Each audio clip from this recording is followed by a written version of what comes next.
அஸ்ஸலாமு அலைக்கும். இன்னைக்கு நான் என்ன செய்ய போறேன் அப்படின்னு பார்த்தீங்கன்னா, இறால் கிரேவி தாங்க செய்ய போறேன். இப்போ அந்த இறால் கிரேவிக்கு தேவையான பொருட்கள் பார்த்துடலாம்.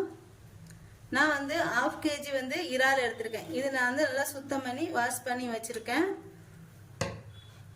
அடுத்து 2 வெங்காயம், மீடியம் சைஸ் வெங்காயம் 2, நல்லா இதை பொடியாக நறுக்கி வச்சிருக்கேன். இதையும் இந்த மாதிரி பொடியை நறுக்கிக்கணும்.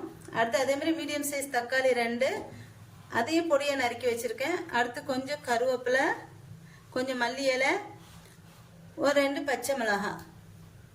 இப்போ இது எல்லாத்தையும் எப்படி செய்யறதுன்னு சொல்லிட்டு பார்க்கலாம். மசாலா போடும்போது என்னெல்லாம் போடுறேன்னு சொல்லிட்டு காட்டுறேன், பார்த்துக்கோங்க. பார்த்து இப்போ நான் ஒரு பாத்திரம் வச்சிருக்கேன். இது காஞ்சதுக்கு அப்புறம் இதில் கொஞ்சம் எண்ணெய் ஊற்றிக்கிறேன். நான்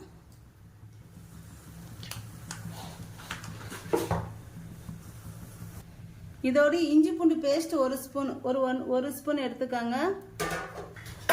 இப்போ இந்த எண்ணெய் காஞ்சதும் இதில் ஒரு சின்ன துண்டு, ஒரு 2 துண்டு பட்டை போட்டுக்கிறேன். அடுத்து ஒரு 1/4 ஸ்பூன் ஜீரகம் போட்டுக்கிறேன். அடுத்து நறுக்கி வச்சிருக்க வெங்காயம் சேர்த்துக்கிறேன். வெங்காயம் சேர்த்துட்டு இந்த வெங்காயம் நல்லா வதங்கணும். அந்த மாதிரி நல்லா வதக்கிக்குங்க. இது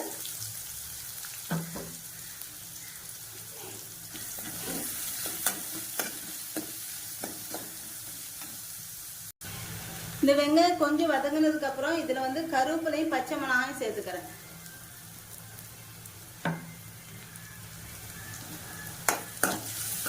இது 2 சேர்த்து வதக்கணும். எல்லாத்தையும் சேர்த்து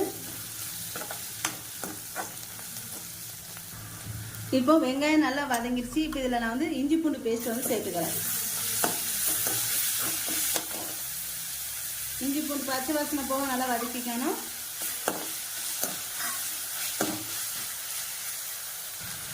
இப்போ இதில் நான் 1 ஸ்பூன் மிளகாத்தூள் போட்டுக்கிறேன். மிளகாத்தூள் 1 ஸ்பூனு, மஞ்சள் தூள் 1/4 ஸ்பூன் போட்டிருக்கேன். இப்போ இது எண்ணெயில் நல்லா வதக்கிக்கணும்.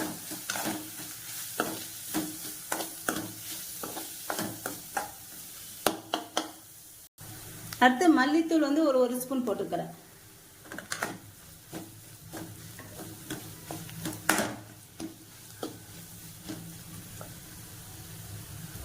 அடுத்து ஜீரகத்தூள் ஒரு ஸ்பூனு சேர்த்துட்டு இப்போ இதில் நான் தக்காளி சேர்த்துக்கிறேன்.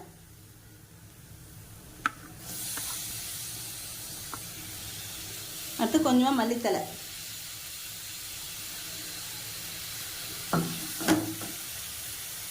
அடுத்து உப்பு சேர்த்துக்கிறேன். தேவையான அளவு உப்பு.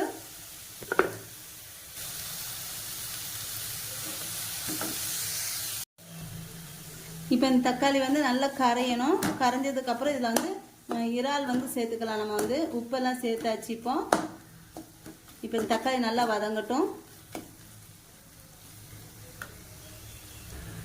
இப்போ இதில் நான் இறால் சேர்த்துறேன்.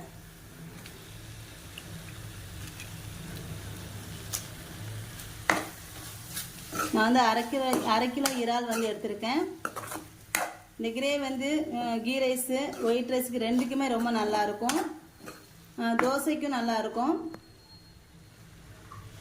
கண்டிப்பாக நீங்களும் ட்ரை பண்ணி பாருங்கள். ரொம்ப டேஸ்ட்டாக இருக்கும். இந்த மாதிரி செஞ்சீங்கன்னா, இந்த மாதிரி கிரேவி பண்ணிங்கன்னா.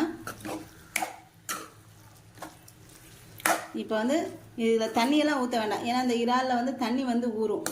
அதனால் இது அப்படியே மூடி வச்சிடலாம். இது அப்பப்போ லைட்டாக எடுத்து கிளறி விட்டுக்கணும். இது பாருங்க, தண்ணியே ஊற்றலை. தண்ணி நல்லா ஊறிட்டு இருக்கு. இதில் இதிலே தான் வேகணும்.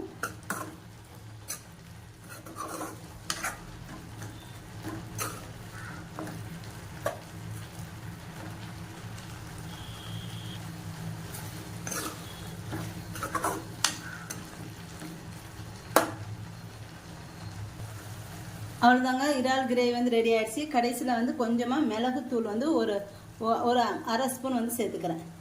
சேர்த்துட்டு இப்படி கிளறி விட்டுட்டு இப்போ குழம்பு இறக்கிடலாம். இறால் கிரேவி ரெடி ஆயிடுச்சு. என்னோட இந்த வீடியோ உங்களுக்கு பிடிச்சிருந்தா லைக் அண்ட் கமெண்ட் ஷேர் பண்ணிக்கோங்க. என்னோட சேனலை மறக்காமல் சப்ஸ்கிரைப் பண்ணிக்கோங்க.